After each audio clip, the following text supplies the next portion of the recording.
Welcome back to official Akhtar Rahman sir YouTube channel. एक नए video में आपका फिर से बहुत बहुत वेलकम है दोस्तों। टप्पा वार्ड का शासन निर्णय 25 अगस्त 2025 को निर्गमित हो चुका है। ऑलरेडी उसका विश्लेषण, उसका एक्सप्लेन जो है हमने कल के दिन कर दिया है दोस्तों। अब आपको जो है टप्पा वार्ड मतलब 20% से 40%, 40% से 60% और 60% से 80% इन इसके लिए जो है आपको किस तरीके से तैयारी करनी है, किन डॉक्यूमेंट्स की आपको ज़रूरत पड़ने वाली है और आगे की प्रोसेस किस तरीके से रहने वाली है, इस वीडियो के माध्यम से हम समझेंगे। आगे बढ़ने से पहले चैनल पे नए हो तो प्लीज़ चैनल को सब्सक्राइब कीजिए। तो देखिए, सबसे पहले हम आपको यहाँ पर बताना चाहेंगे कि शासन निर्णय दिनांक 25/8/2025 अन्वय अनुदानासाठी करावायची तैयारी। तो देखिए, आपको तैयारी किस तरीके से करनी है, मुद्दे कौन से हैं और निकष कौन से रहेंगे या तैयारी करने के डॉक्यूमेंट्स कौन से रहेंगे, वो यहाँ पर हम समझेंगे। तो सबसे पहले सबसे बड़ा जो पॉइंट आता है दोस्तों, वो हो जाता है संच मान्यता 2024-25। तर हे बघा, संच मान्यता 2024-25 मंजूर पदांना अनुदान मिळणार।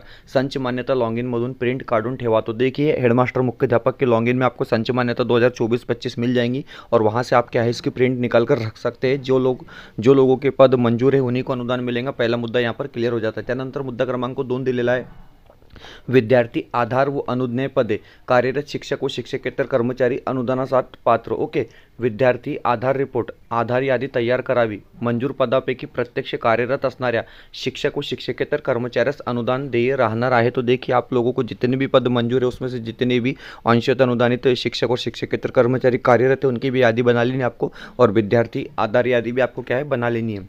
शिक्षण संचालक स्तरावर यादी तो देखिए, शिक्षण संचालक स्तरावर शाळा तुकड्या शिक्षक व शिक्षकेतर यांची यादी राहणार व त्यांची छाननी करून पात्रता ठरणार। तो देखिए, शिक्षण संचालक स्तर पर जो है आप लोगों की यादी रहने वाली है, वहाँ से ही जो है आपकी छाननी होंगी। मुद्दा क्रमांक 4 दिलेला आहे की संच मान्यता 2024-25 मध्ये आधार पडताळणी पूर्ण झालेल्या विद्यार्थी यामुळे पदाची संख्या कमी अधिक होत असतील तर, पदे कमी अधिक होत असतील तर त्याची छाननी तपासणी होणार।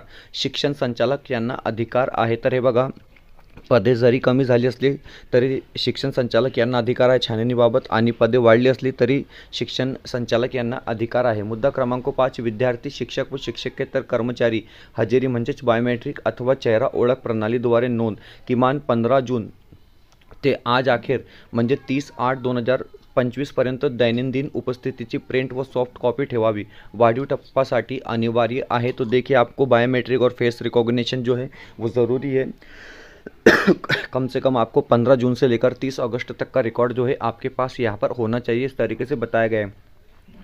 मुद्दा क्रमांक 6 येथे दिलेला आहे की विद्यार्थी शिक्षक व शिक्षकेतर कर्मचारी हजेरी बायोमेट्रिक अथवा चेहरा ओळख प्रणाली नोंद वाढीव मुदत नवीन शाळांसाठी किमान 15 जून ते आज अखेर म्हणजे 30/8/2025 पर्यंत दैनंदिन उपस्थितीची प्रिंट व सॉफ्ट कॉपी ठेवावी। पूर्तता नसल्यास नवीन शाळांना 6 महिन्याची मुदत आहे। अशा प्रकारे शिक्षक व शिक्षकेतर कर्मचारी यांच्या हजेरीबाबत इथे दिलेला आहे। आणि मुद्दा क्रमांक 7 येथे दिलेला आहे की शेवटच्या वर्गातील पटसंख्या। तर हे बघा, डोंगराळ भागातील शाळांना 20 व इतर शाळांना 30 पटसंख्या असावी। सन 2024-25 डोंगराळ दुर्गमसाठी शासन निर्णय दिनांक 13/3/2024 पाहावा। डोंगराळ दुर्गम मान्य तहसीलदार सो यांच्या डोंगरी दाखवला असावा। अशा प्रकारे येथे दिलेला आहे। त्यानंतर पुढचे जे टॉप पॉईंट या ठिकाणी दिलेले आहे, आरक्षण धोरण। आता आरक्षण धोरण म्हणजे काय, माननीय सहाय्यक धर्मदाय आयुक्त पुणे यांच्याकडील रोस्टर तपासणी अहवाल सादर करावा। सरळ प्रणाली, सर्व शिक्षकांची माहिती आधार मान्यता आदेश सरळ प्रणालीत भरलेले असावे, त्यांची सरळमधील सॉफ्ट प्रिंट काढावी। तर हे बघा, जिथे म्हणजे शिक्षक व शिक्षकेतर कर्मचारी आहे त्यांची जे आहे ते सरळमध्ये माहिती भरणे आवश्यक आहे। निवृत्ती वेतन, पद व शाळा 100% अनुदानावर आल्यानंतर त्यावेळेस निवृत्ती वेतन मान्य असल्याबाबतचे प्रमाणपत्र तयार करून जोडावे। ओके, यानंतर मुद्दा क्रमांक 11 येथे दिलेला आहे की रिक्त असलेल्या व भविष्यात रिक्त होणाऱ्या पदाबाबत। तर हे बघा, पवित्र प्रणालीमार्फत रिक्त जागा भरल्या जातील असे हमीपत्र जोडावे लागेल आपल्याला। ओके, मुद्दा क्रमांक 12, पटसंख्या कमी झाल्याने शाळा अनुदान बंद करणे, कपात करणे, शाळा बंद करणे। तर हे बघा, हे सर्व जे अधिकार असणार आहे ते शिक्षण संचालक यांना प्रदान केले आहेत। मुद्दा क्रमांक 13 येथे दिलेला आहे की आपण पाहू शकतात, मुद्दा क्रमांक 13, वाढीव अनुदान टप्पा पात्रता निश्चिती करणे। तर हे बघा, वाढीव टप्पा अनुदानावरील शाळा तुकड्या शिक्षक व शिक्षकेतर कर्मचाऱ्यांची अनुदान पात्रता शासन निर्णय दिनांक 15/11/2011 नुसार किंवा दिनांक 16/7/2013, 4/6/2014 आणि 14/8/2014 या शासन निर्णयातील विविध निकषाच्या अधीनतेने तपासण्यात येणार। त्यामुळे मूल्यांकन वेळी केलेली तयारी करावी लागणार. ओके. यानंतर मुद्दा क्रमांक 14 इथे दिलेला आहे की नव्याने वेतन घेणारे शिक्षक. तर हे बघा, नव्याने मतलब जो लोग नए से पगार ले रहे हैं उनके बारे में बताया गया कि मूळ कागदपत्र जावक नोंदवही तपासली जाणार.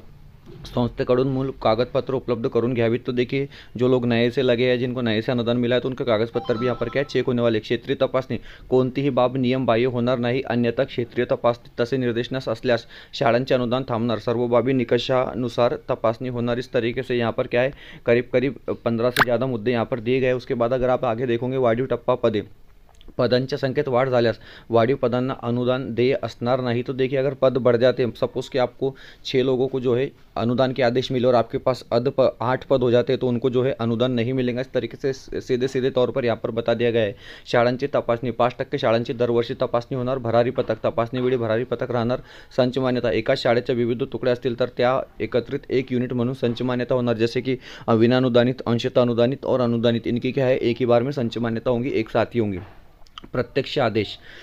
प्रत्यक्ष आदेशमध्ये दिलेला आहे की वरील निकषाची खातरजमा झाल्यापासून 7 दिवसात आदेश मिळणार. अनुदान 1/8/2000 पासून अनुदान मिळणार आहे. विद्यार्थी सुरक्षा. ओके. उसके बाद कुछ आपको यहाँ पर बताया गया है कि आप इसको थोड़ा समझ लेंगे. सर्व शाळा मान्यता प्रत शिक्षक व शिक्षकेतर यांच्या वैयक्तिक मान्यता झेरॉक्स फाइल किमान 3 प्रतीत असावी. तो देखिए, हर शिक्षक और शिक्षकेतर कर्मचारी उनकी 3 फाइल आपको बनानी है. उसके बाद पूर्व तयारी म्हणून माहिती आहे. यामध्ये अजून वरून सूचना येतील. यामध्ये काही बदल होऊ शकतो. फक्त वेळ न घालता सर्वांशी निकष पूर्ण करून आपली शाळा नोंदवणं कशा पद्धतीने येईल यासाठी प्रयत्न करावे. इस तरीके से यहाँ पर एक इम्पॉर्टेंट PDF जो है हमारे पास में आई है, और आप देख सकते हैं कि तमाम चीज़ें जो है इसमें डिटेल में दी गई कि आपको कौन कौन सी चीज़ों की तैयारी करनी है. सबसे अहम बात जो है, संच मान्यता 2025 में आपका पद होना ज़रूरी है. और बाकी करीब करीब 20-21 पॉइंट जो है यहाँ पर दिए गए. फिलहाल वीडियो में इतना ही. मिलते हैं नए वीडियो में बेहतर अपडेट के साथ.